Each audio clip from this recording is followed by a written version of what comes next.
ខ្ញុំបាទសូមធ្វើការអនុញ្ញាតគោរពនិងជម្រាបសួរពុកម៉ែបងប្អូននិងទស្សនិកជនជាទីគោរពថ្ងៃនេះជួបជាមួយនឹងខ្ញុំបាទ MC Play ខ្ញុំបាទសូមលើកយកនៅជោគជាតារាសីប្រចាំថ្ងៃសៅរ៍ថាតើនៅក្នុងថ្ងៃនេះដួងរាសីរបស់ពុកម៉ែបងប្អូនប្រែប្រួលផ្លាស់ប្ដូរទៅជាយ៉ាងដូចម្តេចនោះដើម្បីកុំឲ្យខាតពេលវេលាសូមអញ្ជើញរីករាយសន្តាប់ជាមួយនឹងខ្ញុំបាទដូចតទៅសម្រាប់អស់លោកអ្នកដែលកើតឆ្នាំជូតកណ្ដុរមាសអូបរ៉ាចិញ្ចឹមនាំលាភនាំជ័យនាំសុភមង្គលប្រាថ្នាអ្វីបានសម្រេចហើយអនាគតក្លាយជាអ្នកមានទ្រព្យស្ដុកស្ដំម៉ោងនាំលាភសំណាងគឺម៉ោង6ព្រឹកដល់ម៉ោង9យប់ពណ៌នាំលាភសំណាងគឺពណ៌សនិងពណ៌ក្រហមលេខនាំលាភសំណាងគឺលេខ44និងលេខ66សូមខមមិនលេខ888យកលាភសម្បត្តិទេវតាទ្រព្យមានបារមីស័ក្តិសិទ្ធិណាស់សេចេញភ្លាមទំនេរទាយឆុតបំផុតនិងមានសំណាងល្អនិងប្រទានសម្បត្តិមហាសេដ្ឋីមានលាភមានជ័យមានលុយចូលហូរហៀសម្រាប់ឆ្នាំជូតនៅថ្ងៃនេះជោគជាតារាសីរបស់អស់លោកអ្នកល្អប្រសើរហើយបើទោះបីធ្វើអ្វីក៏ដោយតែងតែមានការរីកចម្រើនលូតលាស់និងមានជោគមានជ័យល្អប្រសើរសម្រាប់អ្នកប្រកបមុខរបររកស៊ីជួញដូរវិញមានការប្រជែងគ្នាច្រើនជាពិសេសមានប្រទាំងប្រទើសជាមួយអ្នកមានមុខរបរដូចគ្នាហេតុនេះក៏បីមានការបើកចិត្តឲ្យទូលេបន្តិចទៅគ្មានរឿងរ៉ាវចម្រូងចម្រាសណាមួយកើតឡើងសម្រាប់ការធ្វើដំណើរទីចិត្តឆ្ងាយមានភាពសុខដុមទាំងពេលទៅនិងពេលត្រឡប់មកវិញរីឯបញ្ហាសម្ព័ន្ធស្នេហាកំឡោះក្រមុំមានការជឿនលឿនទៅមុខនិងផ្អែមល្ហែមល្អចំពោះគ្នាប្រពៃសម្រាប់អស់លោកអ្នកដែលកើតឆ្នាំឆ្លូវកូននាំលាភនាំជ័យនាំសុភមង្គលប្រាថ្នាអ្វីបានសម្រេចហើយអនាគតក្លាយជាអ្នកមានទ្រព្យសម្បត្តិស្ដុកស្ដំម៉ោងនាំលាភសំណាងគឺម៉ោង4ព្រឹកដល់ម៉ោង6ល្ងាចពណ៌នាំលាភសំណាងគឺពណ៌ក្រហមនិងពណ៌សលេខនាំលាភសំណាងគឺលេខ88និងលេខ99សូមខមមិនលេខ999យកលាភសម្បត្តិទេវតាទ្រព្យមានបារមីស័ក្តិសិទ្ធិណាស់សេចេញភ្លាមទំនេរទាយឆុតបំផុតនិងមានសំណាងល្អមានលាភមានជ័យមានលុយចូលហូរហៀចំពោះឆ្នាំឆ្លូវនៅថ្ងៃនេះបើទោះបីធ្វើអ្វីក៏ដោយប្រយ័ត្នប្រយែងការទទួលខូចខាតអ្វីមួយរកនឹកស្មានមិនដល់ក្រៅពីនេះបើមានការទំនាក់ទំនងការងារឬធ្វើអ្វីមួយងាយមានការភ្លៀងផ្្លាត់ណាស់ក៏បីមានការប្រុងប្រយ័ត្នប្រយែងទៅជៀសផុតពីផលលំបាកទាំងពួងទៅរួចសម្រាប់ការធ្វើដំណើរទីជិតឆ្ងាយចូលប្រយ័ត្នប្រយែងក្រុមមនុស្សបៀតបៀនយាយីដោយប្រការណាមួយរីឯបញ្ហាសេចក្តីស្នេហាប្រុសស្រីមានដំណើរការថយក្រោយចូលមានការប្រយ័ត្នប្រយែងចំនួនវិវាទឈានដល់ការបែកបាក់សម្រាប់អស់លោកអ្នកដែលកើតឆ្នាំខាលខ្លាសេដ្ឋីចិញ្ចឹមមានប្រាជ្ញាឆ្លាតវៃមានគំនិតភ្លឺថ្លាហើយអនាគតក្លាយជាអ្នកមានអំណាចនិងទ្រព្យស្ដុកស្ដំម៉ោងនាំលាភសំណាងគឺម៉ោង5ព្រឹកដល់ម៉ោង8យប់ពណ៌នាំលាភសំណាងគឺពណ៌សនិងពណ៌លឿងលេខនាំលាភសំណាងគឺលេខ68និងលេខ99សូមខមមិនលេខ555យកលាភសម្បត្តិទេវតាទ្រព្យមានបារមីស័ក្តិសិទ្ធិណាស់សេចេញភ្លាមទំនេរទាយឆុតបំផុតនិងមានសំណាងល្អនិងប្រទានសម្បត្តិមហាសេដ្ឋីមានលាភមានជ័យមានលុយចូលហូរហៀចំពោះឆ្នាំខាលនៅថ្ងៃនេះការប្រកបការងារមានការជឿនលឿនច្រើនផ្នែកក្នុងនេះមិនថាជារឿងប្រកាសឬក៏រឿងផ្ទាល់ខ្លួននោះឡើយសម្រាប់អ្នកប្រកបមុខរបររកស៊ីជួញដូរវិញមានការរលូនទៅមុខល្អនិងការរកប្រាក់កម្រៃទៀតសោតក៏គ្រាន់បើជាងមុនផងសម្រាប់ការធ្វើដំណើរទីជិតឆ្ងាយជួបភាពសុខដុមទាំងពេលទៅនិងពេលត្រឡប់មកវិញរីឯបញ្ហាសម្ព័ន្ធស្នេហាកំឡោះក្រមុំឬមេម៉ាយពោះម៉ាយក្តីជួបរឿងការយល់ខុសនិងភាពប្រចែកប្រច័ណ្ឌកំពុងលុកលុយច្រើនដូចនេះត្រូវកាត់បន្ថយការបង្កើតចំនួនវិវាទចេញពីខ្លួនខ្លះទៅប្រសើរសម្រាប់អស់លោកអ្នកដែលកើតឆ្នាំថោះទុនសាយមាសមានបារមីដាច់ជះមានអំណាចមានមនុស្សជាច្រើនជួយជ្រោមជ្រែងការងារតូចធំដើម្បីឲ្យអនាគតក្លាយជាអ្នកមានអំណាចនិងទ្រព្យសម្បត្តិមហាសាលម៉ោងនាំលាភសំណាងគឺម៉ោង6ព្រឹកដល់ម៉ោង8យប់ពណ៌នាំលាភសំណាងគឺពណ៌ក្រហមនិងពណ៌ផ្កាឈូក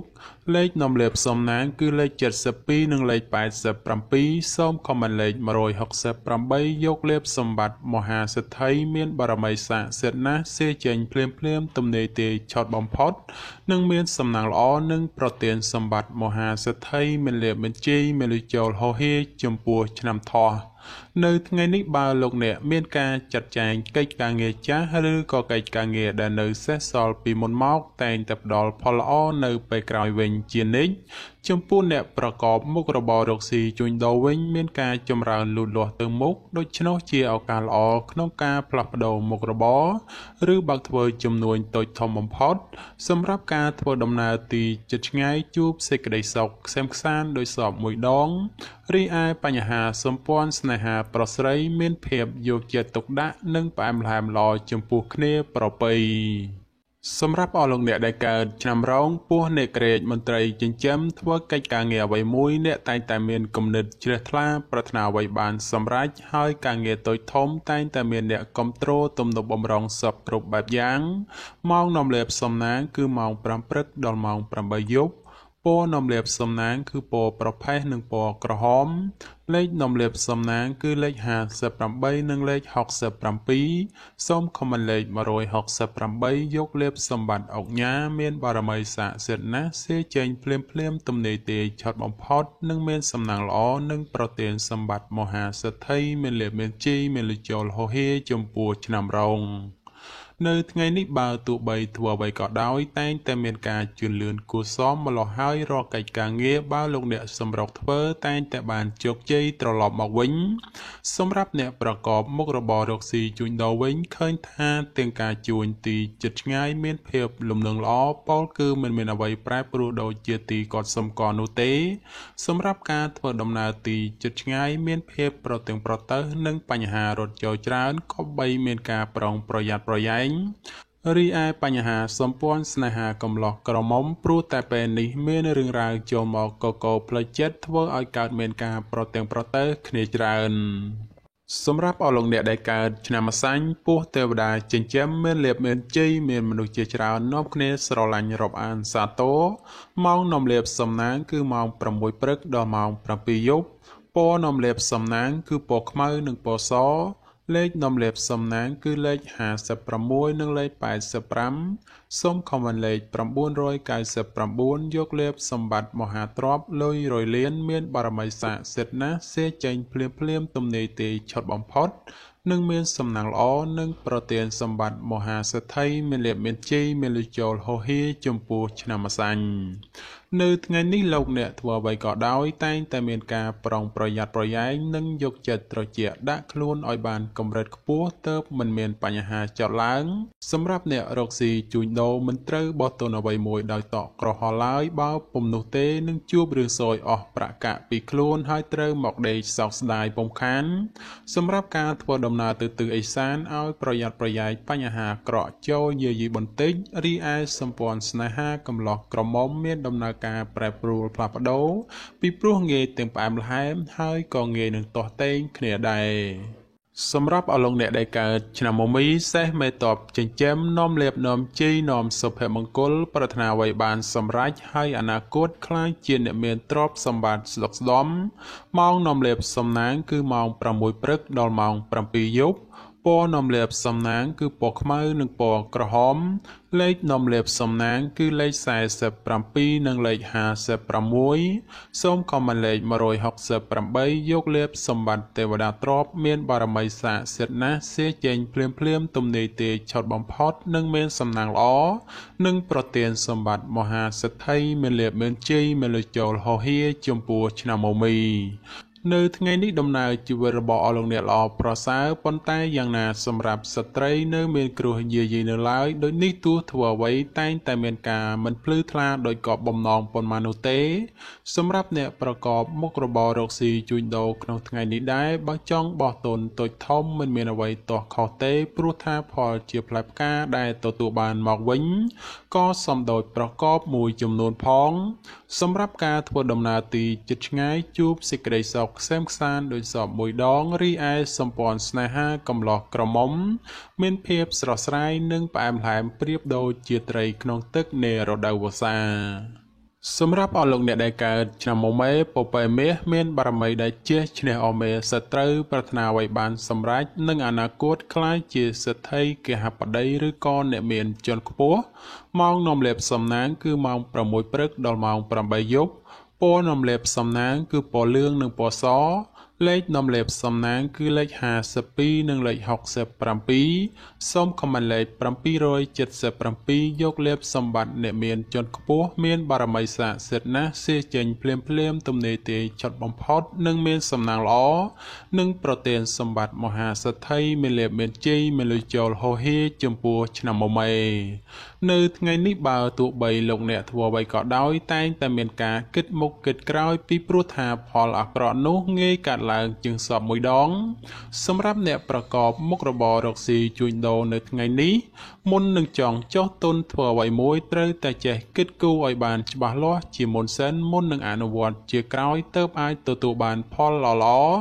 រីឯសម្ព័ន្ធស្នេហាកំឡោះក្រមុំមានដំណើរការប្រែប្រួលផ្លាស់ប្ដូរពីព្រោះងាយទាំងផ្អែមល្ហែមហើយក៏ងាយនឹងទាស់ទែងគ្នាដែរសម្រាប់អស់លោកអ្នកដែលកើតឆ្នាំវោកស្វាមន្ត្រីចិញ្ចឹមនាំលេបនាំជ័យនាំសុភមង្គលប្រាថ្នាអ្វីបានសម្រេចហើយអនាគតខ្លាយជាអ្នកមានទ្រព្យស្ដុកស្ដំម៉ោងនាំលេបសំណាងគឺម៉ោង5ព្រឹកដល់ម៉ោង8យប់ពណ៌នាំលេបសំណាងគឺពណ៌ខ្មៅនិងពណ៌សលេខនាំលេបសំណាងគឺលេខ26និងលេខ96សូមខមមិនលេខ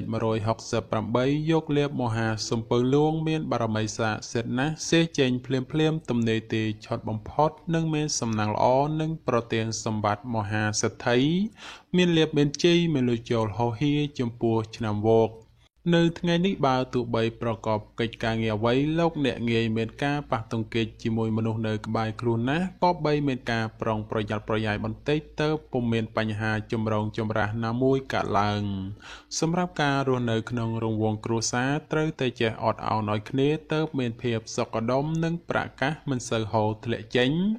សម្រាប់អ្នកប្រកបមុខរបររកស៊ីជួញដូរក្នុងថ្ងៃនេះការរកផលចំណូលជួបការលំបាកហើយតតែស្វែងរកបន្តិចទៅប្រកាសហូរចូលក្រនចិញ្ចឹមគ្រួសារ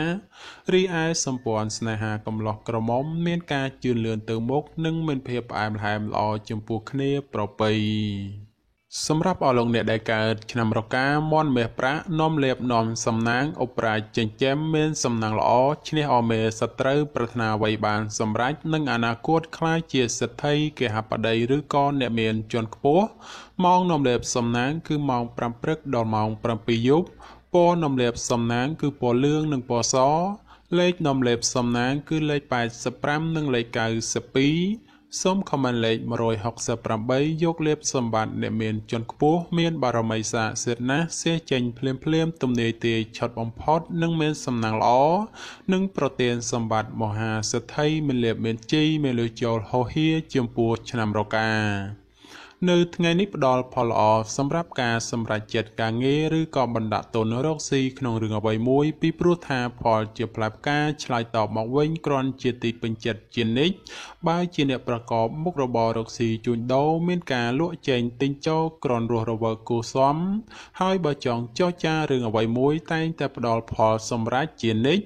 រីឯគូស្នេហ៍កំឡោះក្រមុំមានការរីកចម្រើនលូតលាស់ទៅមុខនិងបើមានការចង់ផ្សំផ្គុំគ្រួសារផងជាឱកាសល្អប្រពៃបំផុតសម្រាប់អស់លោកអ្នកដែលកើតឆ្នាំចសំណក់នាំលេបនាំសំណាងអបរាជចិញ្ចឹមមានសំណាងល្អឈ្នះអស់មេសត្រូវប្រាថ្នាអ្វីបានសម្រេចនឹងអនាគតខ្លាយជាអ្នកមានទ្រព្យសម្បត្តិស្ដុកស្ដំម៉ោងនាំលេបសំណាងគឺម៉ោង6ព្រឹកដល់ម៉ោង7យប់ពណ៌នាំលេបសំណាងគឺពណ៌ក្រហមនិងពណ៌ទឹកក្រូចលេខនាំលេបសំណាងគឺលេខ04និងលេខ87សូមខមមិនលេខ999យកលេបសម្បត្តិអ្នកមានជាន់ខ្ពស់មានបារមីស័ក្តិសិទ្ធិណាស់សេចេញភ្លាមទំនេរទេឆុតបំផុតនិងមានសំណាងល្អនិងប្រទានសម្បត្តិមហាសេដ្ឋីមានលេបមានជ័យមានលុយចូលហោហៀចំពោះឆ្នាំចនៅថ្ងៃនេះលោកអ្នកធ្វើអ្វីក៏ដោយតែងតែទទួលនៅភាពកក់ក្ដៅខ្លះត្រជាក់ខ្លះ ហើយការបំពេញកិច្ចការងារអ្វីមិនសូវជារលូនល្អប៉ុន្មានទេព្រោះមានបញ្ហារកម្មចិត្តខ្លះយាយីសម្រាប់អ្នកប្រកបមុខរបររកស៊ីជួញដូរក្នុងថ្ងៃនេះវិញបើលោកអ្នកចង់បោះទុនតូចធំឬក៏ចង់រកស៊ីចូលហ៊ុនជាមួយអ្នកដទៃត្រូវតែចេះត្រួតពិនិត្យឲ្យបានគ្រប់ជ្រុងជ្រោយបើពុំនោះទេអាចជួបផលអាក្រក់ណាមួយនៅថ្ងៃខាងមុខជាពុំខានរីឯបញ្ហាសម្ព័ន្ធស្នេហាកំឡោះក្រមុំបើស្រឡាញ់គ្នាយូរហើយចង់ផ្សំផ្គុំគ្រួសារជាឱកាសល្អប្រពៃបំផុតសម្រាប់អស់លោកអ្នកដែលកើតឆ្នាំកុរជ្រូកនាំលាភនាំជ័យនាំសុភមង្គលប្រាថ្នាអ្វីបានសម្រេចហើយអនាគតខ្លាចជាអ្នកមានទ្រព្យស្ដុកស្ដំម៉ោងនាំលាភសំណាងគឺម៉ោង5ព្រឹកដល់ម៉ោង6យប់ពណ៌នាំលាភសំណាងគឺពណ៌ប្រផេះនិងពណ៌សលេខនាំលាភសំណាងគឺលេខ59និងលេខ75សូមខមមិនលេខ168យកលេខសម្បត្តិទេវតាទ្រព្យមានបារមីស័ក្តិសិទ្ធិណាស់សេចេញភ្លាមទំនេរទេឆត់បំផុតនិងមានសំណាងល្អនិងប្រទានសម្បត្តិមហាសេដ្ឋីមានលាភមានជ័យមានលុយចូលហោហៀចំពោះឆ្នាំកុរនៅថ្ងៃនេះដំណើរជីវិតរបស់អស់លោកអ្នកឃើញថាល្អប្រសើរហេតុនេះបើចង់ធ្វើអ្វីតែងតែផ្ដល់ផលជាផ្លែផ្កាមកវិញគ្រាន់ជាទីពេញចិត្តជានិច្ចសម្រាប់ការរស់នៅមានភាពសុខដុមនិងក្នុងរង្វង់គ្រួសារបើមានបញ្ហាជំលោះវិវាទជាពេលវេលាល្អក្នុងការដោះស្រាយសម្រាប់អ្នកប្រកបមុខរបររកស៊ីជួញដូរនៅថ្ងៃនេះវិញបើលោកអ្នកចង់បើកហាងថ្មីឬក៏ចង់ប្រកបមុខជំនួញអ្វីមួយជាឱកាសល្អប្រពៃបំផុតការធ្វើដំណើរទីជិតឆ្ងាយមានភាពសុខដុមទាំងពេលទៅនិងពេលត្រឡប់មកវិញ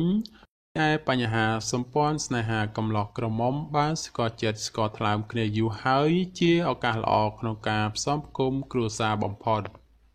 បាទចំពោះជោគជាតារាសីប្រចាំឆ្នាំទាំង12ខ្ញុំបាទក៏សូមបញ្ចប់ត្រឹមតែប៉ុណ្ណេះជាចុងក្រោយប្រសិនបើមានពាក្យលើសលួសខ្វះខាតត្រង់ប្រការណាមួយសូមពុកម៉ែបងប្អូនជួយអធិស្ឋានដល់រូបខ្ញុំបាទផង